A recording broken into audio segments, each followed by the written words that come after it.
بسم الله والصلاة والسلام على رسول الله.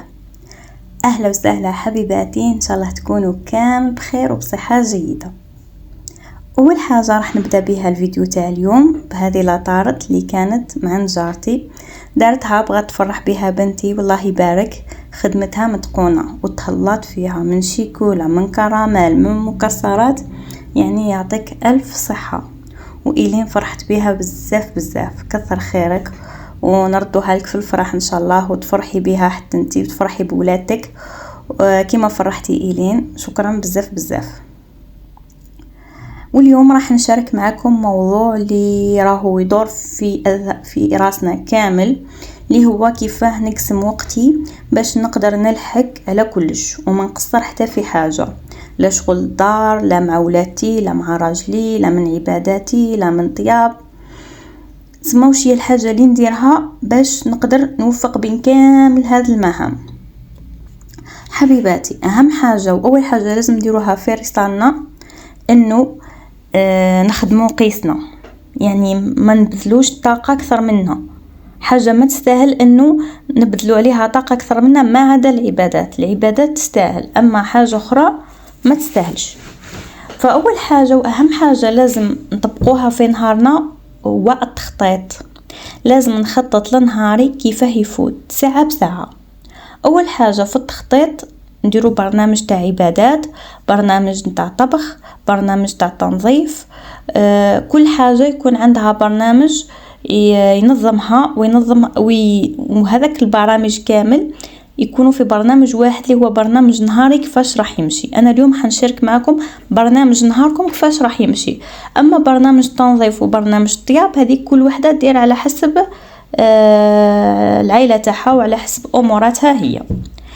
اهم حاجه يعني كي ديري هذوك البرنامج، اهم برنامج هو انه برنامج نهارك يكون برنامج صحيح وما يكونش برنامج متعب، ماشي برنامج اللي ديريه تكملي في الليل كاو. لازم برنامج تطبقيه تقومي بكامل الحوايج ومامطون تكوني مرتاحه، تكوني تحسي بالروحانيه تاع رمضان، تحسي بالهدوء، تحسي بالسكينه، تحسي انك فرحانه، ماشي تحسي انك مجهده. ماشي ندير لك برنامج تكملي طيحي في الليل كاو، ما تصلحش. لازم برنامج اللي تطبقيه وفي نفس الوقت تحسي بالراحه وتحسي بالفرحه، لانه يكون فيه عباداتك مخدومه على اكمل وجه يعني.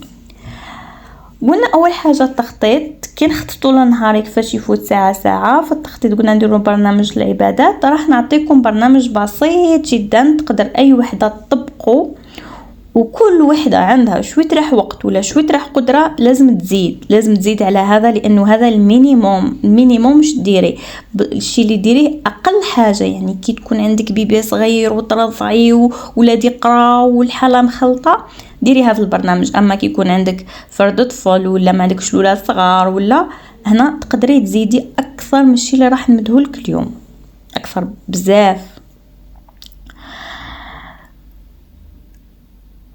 اول حاجه هو النهوض نصف ساعه قبل وقت تحضير السحور. يعني قبل ما تحضري السحور لولادك، مثلا حتبداي تحضري السحور على 5، تنوضي 4:30. على واش هذيك النص ساعه بين 4:30 و5 واش ديري فيها؟ تقومي فيها بصلاه اللي هي قيام الليل في الثلث الاخير من الليل. تكون فيها الصلاة حسب الاستطاعة، يعني ركعات حسب الاستطاعة. يكون فيها قراءة القرآن، تقرأي تقريبا حزب فما أكثر على حسب القراءة تاعك. يكونوا فيها الأذكار والإكثار من الدعاء، خاصة الدعاء، لأن وقت الثلث الأخير من الليل وقت ما لازمش نضيعوه، وقت مهم جدا. بعد انقضاء هذيك النصف ساعة، يعني توصل 5 مثلا، تبداي تحضري في السحور تاعك وتصحري العائله تاعك.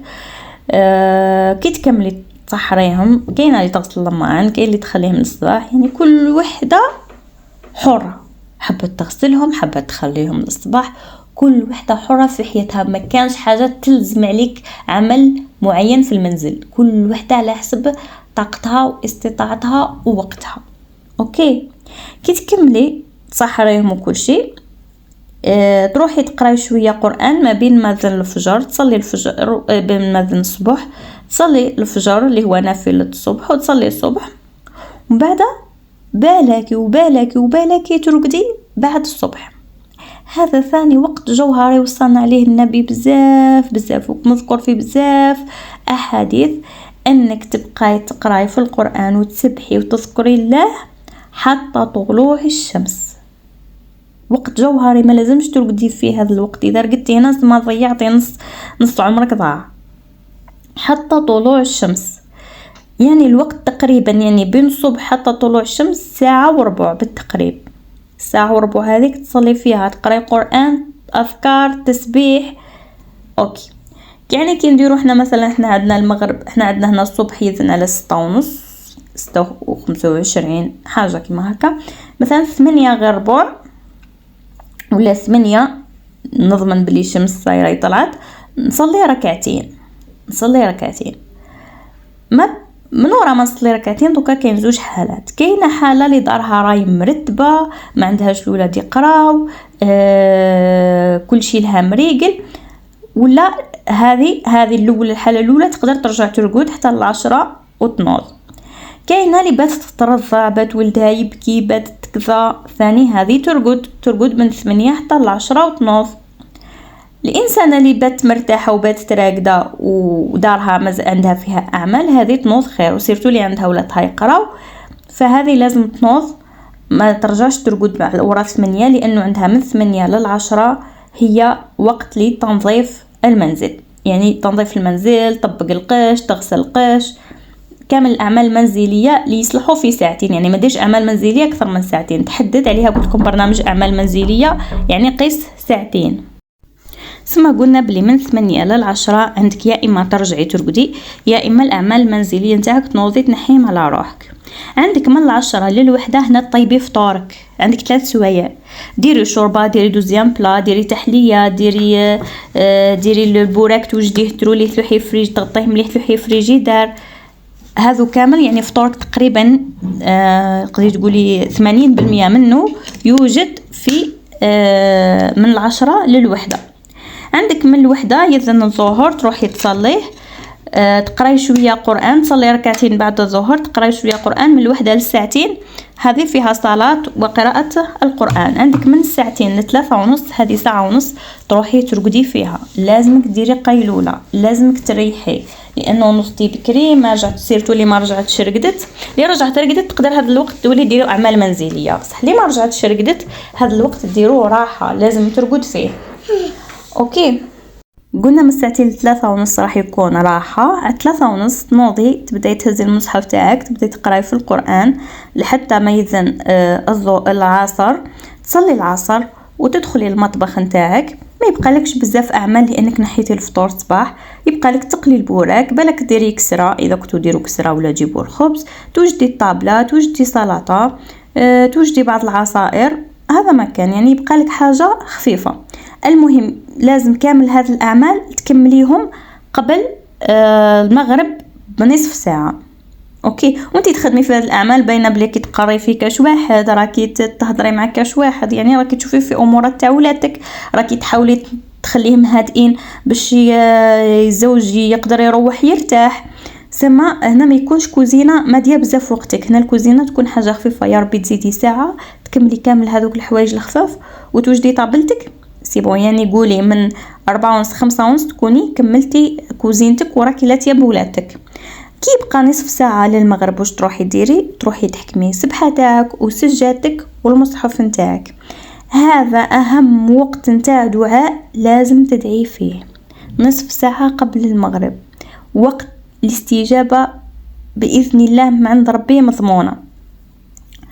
تقعدي تدعي في ربي ليك ولأهلك ولولادك ولزوجك والأمة الإسلامية كامل كامل كامل، تدعي لهم، تدعي من قلبك، تدعي بكامل الحوايج اللي راكي حبتهم، تدعي أنه ربي يثبتنا على ديننا، تدعي ربي يبارك لك في عائلتك، تدعي تدعي تدعي لحتى آذان المغرب.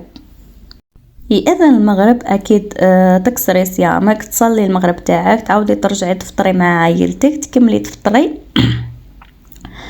انا من نوعيه لانه كي تكملي تفطري لازم تروحي تريحي على الاقل 10 دقائق، ربع ساعه حتى نصف ساعه، ومن بعد ترجعي تغسلي الماء. يعني ماشي باش تنقصي، باش ترتاحي شويه، تغسلي لازم ماشي تكوني تعبانه عياتي توقفي وديريكتومون من الميطه تبداي تغسلي في الماء. هذا انا نشوفه يعني شويه زياده فيها. معليش تكملي تفطري تروحي تتكاي ولا تقعدي تهبطي هذيك الماكله في عقلها، تريحي تشربي قهوه ولا تشربي اتاي، ومن بعد تعاودي ترجعي تغسلي ماعنك. اوكي تريقلي كوزينتك، يذن العشاء تروحي تصلي العشاء. كاين اللي يروح يصلي تراويح، كاينه اللي تقعد في الدار تقرا قران وتصلي ثاني ديال قيام الليل والدعاء والذكر. ما يكونش بصح وقت كامل تاع الليل حيكون دعاء وذكر، هذاك حيكون مقسوم بين قيام الليل والدعاء والذكر، وحيكون بين ولادك. عندك اللي تقرأيه، اللي تشوفي له ادوات، واللي توجديه، اللي خمك عندك ولاد يقراو. يعني تقسمي نص الليل للدعاء والصلاة والقيام، ونص يكون لولادك حتى 10:30 حتى 10:30 تاع الليل. هنايا تروحي يكون فيها من 10:30 تاع الليل ل11 وقت لنفسك، تدوشي، ديري كوماج، ديري ترطيب، ديري اي حاجه ليك انتي، لازم حاجه ليك انتي تريحي بيها، تحسي بالراحه، تحسي روحك نظيفه. 11 تاع الليل لازمك ترقدي، 11 تاع الليل تحكمي بلاصتك وترقدي وترتاحي على باه الصباح تقدري تنوضي نصف ساعه قبل السحور، وتقدري تكملي هذيك الصباحه كامل ماكيش راقده، وتكملي حتى الوقت الظهر. يعني وقت بزاف طويل وبزاف صعب، وسيرتو اللي مالفه الصبح راقده مستحيل تقدر تطبق هذه اذا ما رقدتش على 11 تاع الليل. يعني لازمك ترقدي على 11 تاع الليل، ما تفوتيهاش باش الصباح تقدري تنوضي. كما قلت تهتمي بروحك من 10:30 ل11 تاع الليل، وعندك وقت واحد اخر تهتمي فيه بنفسك هو الصباح.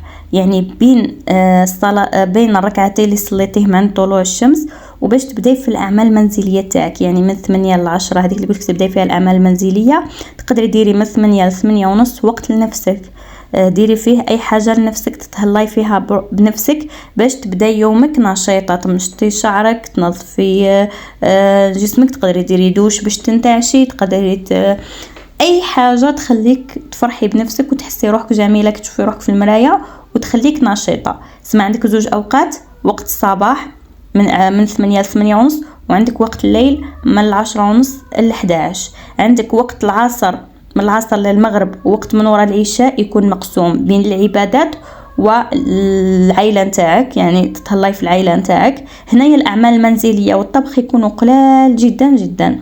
الاعمال المنزليه والطبخ يكونوا الصباح من 8:30 حتى للوحده.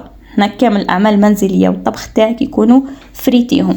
الراحه هاي عندك ترقدي من 11 حتى نصف ساعه قبل ما تنوضي للسحور، وعندك ترقدي من 2 ل 3:30 قيلوله. يعني هذا راهو كافي لجسم الانسان. نورمالمون هذا البرنامج كافي يقدر يخليك تمارسي، تستغلي رمضان احسن استغلال انا راني نشوف. وتقدر كل وحده هذا البرنامج تدي منه افكار برك، ودير برنامجها الخاص اللي يناسب حياتها، يناسب التزاماتها. هذا هو موضوع تاعنا تاع اليوم. ان شاء الله تكونوا استفدتوا، وما تنساوش تخليوا لي ارائكم في التعليقات، وديروا لي جيم وتشتركوا في القناه. راح تكون سلسله رمضانيه رائعه مختلفه تماما عن المواضيع تاع هذه الايام.